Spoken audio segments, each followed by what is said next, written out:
my name is Ashley, and I did my cultural immersion project on Native Americans, and specifically their spirituality and some of the oppression that they have faced and are continuing to face. So, in North America, there is over 500 recognized tribes, and there's a lot of variety within those tribes, but they are all unified by their belief that they are supposed to live in harmony with the earth and everything in it. So there are four beings that make up their spiritual construct, and these are the Creator, Mother Earth, Father Sky, and the Great Spirit. Indigenous cultures also believe that there are 7 sacred directions: east, south, west, north, above, and below, and center.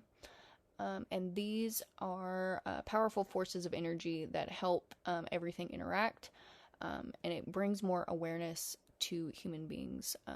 And these are actually representative of the phases of life that we as humans go through, and they are represented by an animal and a color. So Native Americans believe that everything has spiritual energy, and therefore is deserving of respect. And Native American spirituality isn't really considered a religion. It is more of a way of life. So there's no political party or religious dogma that dictates. And these practices are still important in the modern world. They have just been modified to help solve modern problems. So, for example, one of the spiritual practices that I did some research on were circles. And these were opportunities for individuals to come together and discuss problems that they were facing in the community. And these are still practiced today. And within the ceremony, there is a sacred stick that is passed around to make sure everybody gets a chance to share, and they're not interrupted. And again, still used today, mostly in community centers, and it's been modified to help solve modern problems. So I feel like Native American oppression is something that is fairly common, or it's common knowledge. So in 1786, the United States established the first reservation, and this policy was intact for over 100 years, until President Monroe's second term. In his second inaugural address, he stated that them being on the reservations hindered their growth as a people. And he pushed them west, and put them on a new established Native American territory, and these people had to walk about 1,000-mile stretch, and this is most commonly known as the Trail of Tears. So Native Americans were not able to freely practice their traditions or their spiritual life until 1978, when the American Indian Religious Freedom Act was passed. And this protects the rights of Native Americans to exercise their traditional religions by ensuring access to sites, use of sacred objects, and freedom to worship. So today, 1 in 5 Native Americans have reported experiencing some type of discrimination in a clinical setting. And this is probably due to why Native Americans don't seek healthcare as much. And outside of a clinical setting, 38% of individuals reported experiencing some kind of harassment, whether that be verbal or physical. So the events that I participated in were Native American sweat lodges, and something that I learned was each part of the lodge was a ceremony in itself. So building the lodge was its own ceremony. Digging the pit and creating the altar, that was a ceremony. Building the fire maker actually makes a relationship with the fire. So everything is its own separate ceremony, including the sweat itself. So there are 28 stones that are used. They are prayed over and placed in the fire and brought into the lodge 7 at a time. In the specific lodge that I went to, the first 7 were brought in silence for respect for the stones and the sacrifice that they were making. And there were 3 other sets of 7 that came in, all followed by prayers and singing. So the line that you can see in the picture going from the fire to the altar continues all the way to the lodge, and what was used at the lodge that I went to was tobacco, and this is what's called the heart line. So that connects the fire to the lodge. And the fire is representative of male energy, whereas the lodge itself is representative of female energy. So this impacted me a lot. I was very emotionally drained, but I came out, or emotionally and physically drained, I guess. But I came out feeling clean. And this is something that I was really nervous about. I didn't want to be offensive or, hurt anybody's feelings. So I was talking to the person that allowed me to come and participate in this lodge. And I asked kind of like, what are the big do's and don'ts of this? And I was told, you can't do anything wrong if you do it with the right intentions. And that made a really big impact on me. So going back to everything in Native American culture being connected, everything about this was connected. So the fire maker making a relationship with the fire individuals in the lodge, having a connection with the stone to pass off all the negative things that they're trying to get rid of, and the lodge owner actually being connected to the lodge itself. Absolutely everything was connected and nothing was wasted. So throughout this process, I couldn't help but think that there is a huge connection to Christianity in all of this. And sweat lodges are similar to what Christians would consider baptisms. So we go in, we're broken, and you come out fresh and new and clean.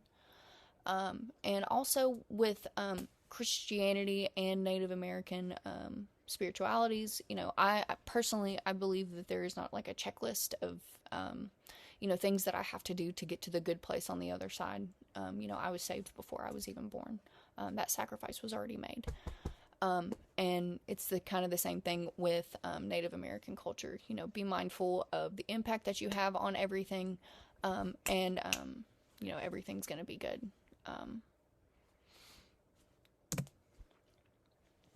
So before I get into the practical application of counseling, I want to talk about some of the interviews that I did. The first interview was with the National Indigenous Women's Resource Center, and this is to help, this community is to help end violence against Native American women and their children. And they offer an advocacy center, which has a 24/7 hotline for women who are in need of a safe place to go. They are in partner with the STARS Indigenous Safe Housing Center, and after these women are placed through the advocacy center, they go and are put in a home where they have the opportunity to do programming, specifically like trauma-informed care. And the discussion that I had with Dakota, a gentleman that works at the advocacy center, he informed me that all of the women that work for STARS are domestic assault survivors. So they pass on experience more so than, have a degree and just work there. Which makes the connectivity a lot more available to these women. Speaking of the connectivity, Dakota shared with me, because I asked, why do you do this? Like, what reason do you have to do this? And he shared about his mother, who is a domestic assault survivor, and actually worked with some of these women in the past. So the individual interviews that I did were with a couple. Their names are Leslie and Armando. Starting with Leslie, Leslie reported a lot of identity issues from her childhood, as her parents were both Indigenous, but were separated, and her mother, who she stayed with primarily, was what she called whitewashed. So she was Native American, but she did not practice, she did not talk about it at all. And when she went and spent time with her dad, he was a lot more connected to family that lived on reservations. So growing up, she definitely experienced some subtle discrimination in school, because she went to a predominantly white school, and she really didn't understand why. But the first time she kind of became culturally aware was around age 4 or 5, when she went to a reservation with her family, and actually got to spend time with some of her cousins. And she said it was the first time she really felt free and like she could truly be herself. She struggled with addiction later in her late teen, early adult years. And apparently this is a very predominant aspect of Native American life, which I will come back to here in a second. Armando, who's her boyfriend, grew up on and off the reservation. I don't think I mentioned, but these are both part of the Agula Lakota tribe out of Montana. And he had a lot more practical experience with Native American culture than Leslie, but both of his parents struggled with drug and alcohol addiction. He bounced back and forth from schools on the reservation to predominantly white schools and definitely reported some subtle and overt racism. And there was a big difference between schools on the reservation where he said people seemed like they genuinely cared about him, whereas in predominantly white schools, that was not the case. He talked about his experience where he was